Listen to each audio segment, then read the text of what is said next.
स्वागत आहे तुमचं पुन्हा एकदा शेअर विद्यापीठमध्ये.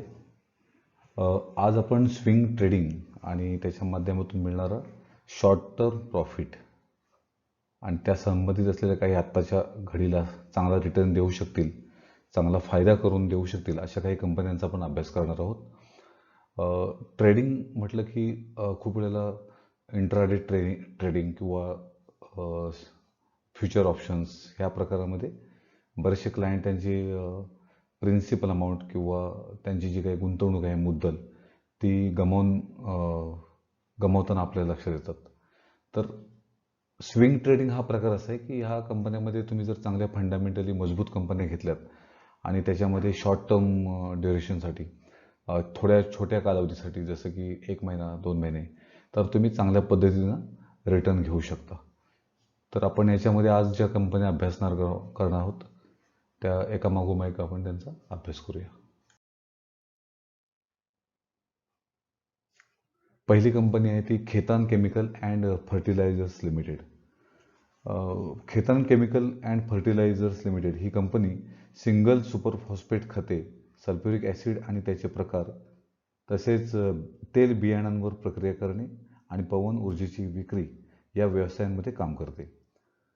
जर तुम्ही या कंपनीचं चार्ट ॲनालिसिस पाहिलं आता आपण ह्याच्यामध्ये फारसं फंडामेंटल्स किंवा काही जास्त काही बघणार नाही. आपण चार्टवर जास्त बोलणार आहोत कारण स्विंग ट्रेडिंगमध्ये तुम्ही चार्टवर अभ्यास करू शकता आणि त्या प्रकारे पोझिशन्स घेऊन फायदा घेऊ शकता.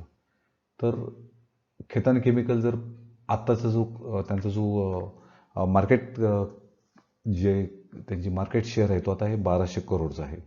आताची त्यांची जी करंट मार्केट प्राईस आहे ती साधारण 125-130च्या आसपास आहे. त्यांनी जो गेल्या वर्षभरात हाय मारलेला होता तो साधारण 140च्या आसपास केला होता जो त्यांची व्हॅल्यू. नंतर स्टॉक पीई बऱ्याचशा वेळेला स्टॉक परचेस करताना आपण त्याचं व्हॅल्युएशन बघताना पीई म्हणजे प्राईस टू अर्निंग चेक करणं फार गरजेचं असतं.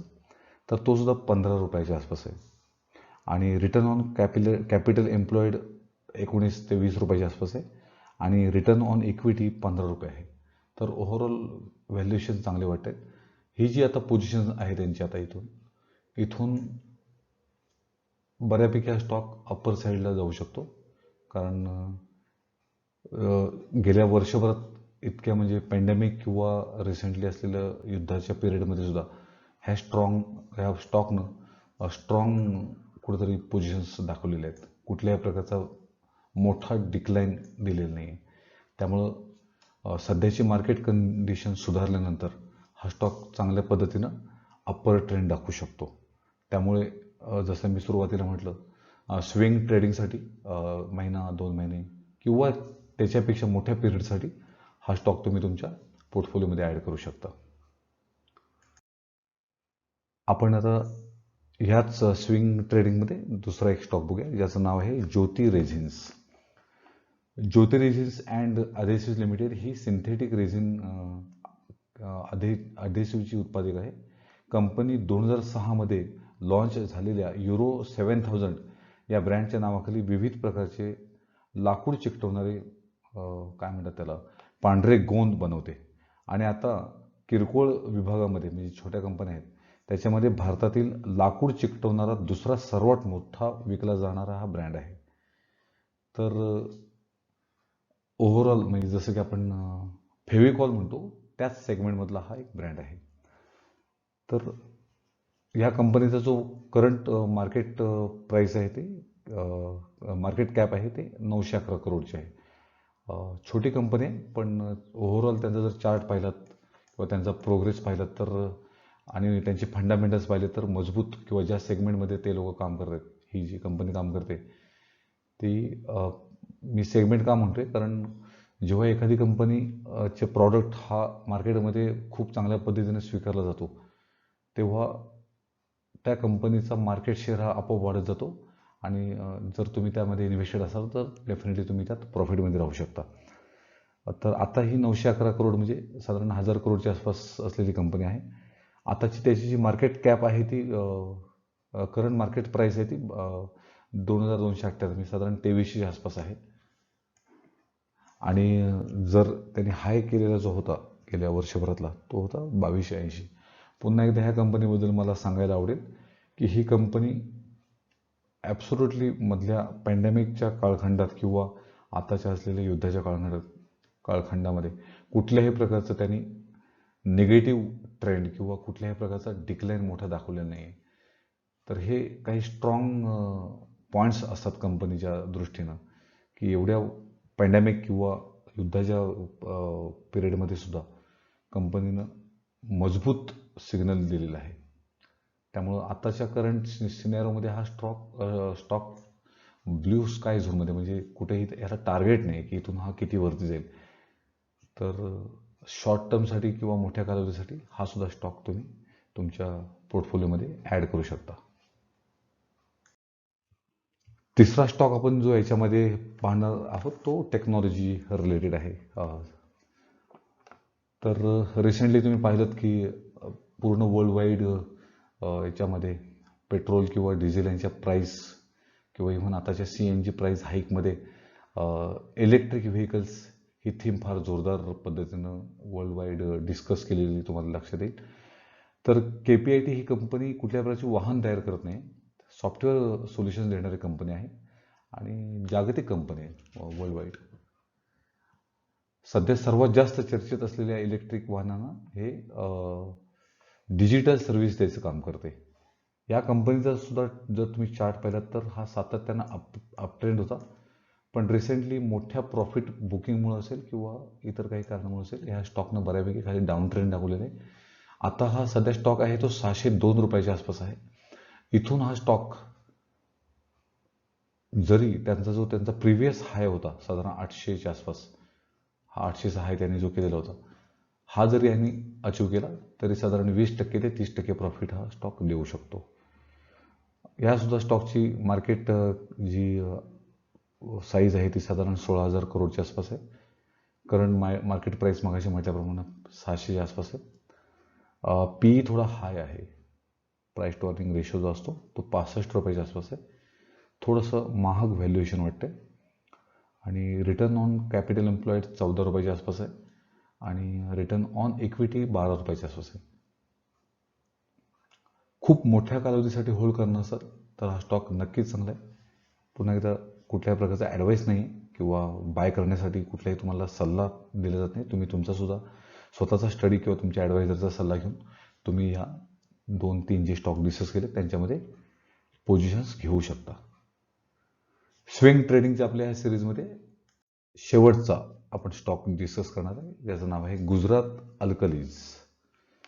Gujarat Alkalies and Chemicals Limited ही एक बहुउत्पादक रासायनिक कंपनी आहे आणि हे जे मॅन्युफॅक्चर आहे ते कॉस्टिक सोड्याचे मॅन्युफॅक्चर आहेत आणि ही कंपनी ह्या सेगमेंटमध्ये म्हणजे कॉस्टिक सोडा जो तयार केला जातो त्याच्यामध्ये एक अग्रेसर कंपनी आहे आणि यांचे प्लांट साधारण मला वाटतं दहेज आणि बडोदामध्ये आहेत. या कंपनीची मार्केट कॅपॅसिटी आहे साधारण 6,000 करोडच्या आसपास. सध्या हा स्टॉक साधारण 800च्या आसपास ट्रेड करतोय आणि त्याने जो प्रिव्हियस हाय केला होता तो साधारण 850च्या आसपास हा स्टॉक हाय केला होता. तर ह्या स्टॉकचा PE जो आहे तो 15 रुपयाच्या आसपास आहे. रिटर्न ऑन कॅपिटल एम्प्लॉईड 4 रुपयाच्या आसपास आहे आणि रिटर्न ऑन इक्विटी आहे तो 3.35 आहे. हा स्टॉकसुद्धा पाहिला तर रिसेंटली ह्या युद्धाच्या पिरियडमध्ये किंवा रिसेंटली जो काय फॉल आला मार्केटमध्ये तर त्यावेळी त्यानं स्ट्रॉंग पोझिशन दाखवलेले आहे, कुठल्याही प्रकारचा मोठा डाऊन ट्रेंड दाखवला नाही.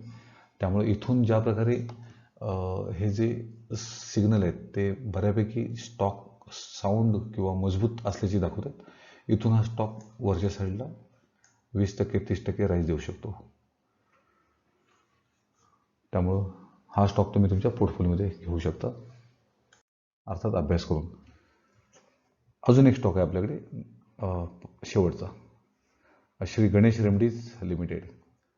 ही कंपनी आहे ती फार्मा इंटरमिजिएट व्यवसायात गुंतलेली आहे आणि मी हा स्टॉक गेले साधारण 3-4 वर्ष ट्रॅक करतो आहे आणि ह्या स्टॉकमध्ये मला पूर्ण पॅन्डेमिकमध्ये किंवा आता हा जो फॉल आला आहे हा फॉल युद्धाच्या अगोदरपासून होता. तो कदाचित इथला जो मोठा जो फास्ट जी मुवमेंट झाली होती तो त्याला टाईम करेक्शन म्हणता येईल किंवा प्रॉफिट बुकिंग म्हणता येईल.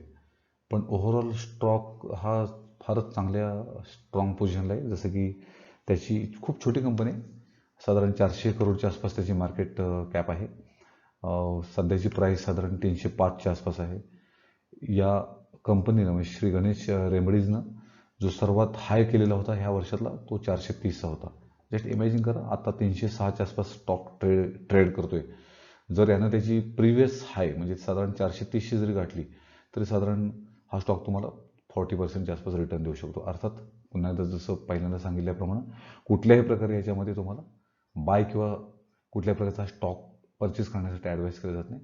तुम्ही स्वतःचं नीट स्टडी करा, तुमच्या ॲडवायझरचा सल्ला घ्या आणि तुमच्याकडं जी काही पोझिशन घ्यायची आहेत त्या पोझिशन घ्यायच्या म्हणजे फॉर एक्झाम्पल समजा तुम्हाला पुन्हा एकदा सांगतो 100 रुपये समजा तुम्हाला इन्व्हेस्ट करायचे तर त्यातले 10 रुपये किंवा 20 रुपये अशी छोट्या छोट्या अमाऊंटमध्ये तुम्ही या स्टॉकमध्ये एंट्री करू शकता. तर ह्या आपल्या आजच्या डिस्कस केलेल्या टोटल 5 कंपन्या आहेत. जसं की खेतान केमिकल्स, ज्योती रेझिन्स, नंतर KPIT, नंतर गुजरात अल्कलीज आणि शेवटची श्री गणेश रेमडीज. तर शॉर्ट टर्म प्रॉफिटसाठी बऱ्याचशा वेळेला लोक डेली ट्रेडिंगचा वगैरे सपोर्ट घेतात आणि बरेचसे आपल्या वेळेत प्रिन्सिपल वगैरे किंवा आपली मुद्दल घालून बसतात. तर अशा लोकांसाठी जर त्यांची प्रिन्सिपल घालवायची नसेल आणि प्रॉफिट पण पाहायचं असेल तर ते स्विंग ट्रेडिंगचा आधार घेऊ शकतात. पुन्हा एकदा आपण आपला मूळ अतिशय जो आपण ज्या शेअर विद्यापीठमध्ये शिकतोय होमवर्क तर पाहिजेच. एक चॅप्टर आपण सातत्यानं डिस्कस करतोय की never buy a stock which is in a down trend. सातत्यानं खाली जाणारा स्टॉक कधीही परचेस करू नका. लॉंग टर्म साधारण 6 मंथ या पिरियडसाठी जर एखादा स्टॉक डाऊन ट्रेंड दाखवत असेल तर त्या स्टॉकमध्ये कधीही गुंतवणूक करायची नाही. म्हणजे हा स्टॉक जसं आपण पुन्हा एकदा बघूया, हा स्टॉक आता अप ट्रेंडमध्ये आहे, इथपर्यंत त्याने चांगले रिटर्न दिले आणि बऱ्याचशा वेळेला आपले रिटेल इन्व्हेस्टर काय करतात, इथं पोझिशन घ्यायला टाळतात, इथं घेत नाहीत, इथंही घेत नाहीत आणि खूप वेळा मार्केटमध्ये नॉईज झाल्यानंतर इथं एंट्री करतात आणि बऱ्यापैकी आपले पैसे फसतात. तर इथं एंट्री केलेला स्टॉक तुम्हाला कदाचित खूप कॉस्टली किंवा मोठ्या हायर व्हॅल्युएशन्सला असल्यामुळे महाग मिळू शकतो आणि तो जर स्टॉक डाऊन ट्रेंड जर दाखवत असेल 6 मंथ तर बिलकुल परचेस करायचं नाही. तो जोपर्यंत त्याचे अप्पर साईड ट्रेंड दाखवत नाही तोपर्यंत त्याला किंवा त्याची जी प्रिव्हियस हाय पोझिशन तो अचीव करत नाही तोपर्यंत त्या स्टॉकमध्ये पैसे इन्व्हेस्ट करायचे नाही. त्यामुळं नीट अभ्यास करून स्टॉकमध्ये एंट्री घेणं केव्हाही फायदेशीर ठरतं. आणि बऱ्याचशा वेळा काय होतं, नेव्हर एव्हर अवरेज डाऊन. बऱ्याचशा वेळा काय होतं, जेव्हा डाऊन ट्रेंडला स्टॉक जातो तेव्हा बरेचसे लोक काय म्हणतात की आम्ही इथं अवरेज करूया. हा एक दुसरा एक टॉपिक आपण घेऊ. पहिला आपण घेतला की 6 मंथपेक्षा डाऊन ट्रेंडला असलेला स्टॉक परचेस करायचा नाही. आणि दुसरा जो आपण आज टॉपिक शिकणार आहे तो नेव्हर एव्हर अवरेज डाऊन. म्हणजे कधीही स्टॉक खाली जाताना त्याच्यात अननेसेसरी पैसे टाकायचे नाही. आपल्याला वाटतं की आपल्याला स्वस्त मिळेल, पण तो स्वस्त मिळायच्या याच्यामध्ये तो आपल्याला इथं रस्त्यातळाला पोचवतो. या टाईपचा तुम्ही परचेस करू शकता. इथं बाय करू शकता, इथं बाय करू शकता, इथं बाय करू शकता, इथं बाय करू शकता आणि इथून मग हायर रिटर्न मिळतो. पण जेव्हा स्टॉक घसरतो तेव्हा बिलकुल त्या स्टॉकला हात लावायचा नाही. चलो, धन्यवाद. माझं ह्या छोटे छोटे जे प्रयत्न आहेत ते तुम्हाला जर आवडत असेल तर नक्की तुमच्या मित्रांच्यापर्यंत किंवा तुमच्या रिलेटिव्सपर्यंत किंवा तुमच्या असलेल्या इतर ग्रुप्सपर्यंत हा माझा व्हिडिओ नक्की पोचवा आणि डेफिनेटली चॅनलला सपोर्ट करा आणि सबस्क्राईब करायला विसरू नका. धन्यवाद.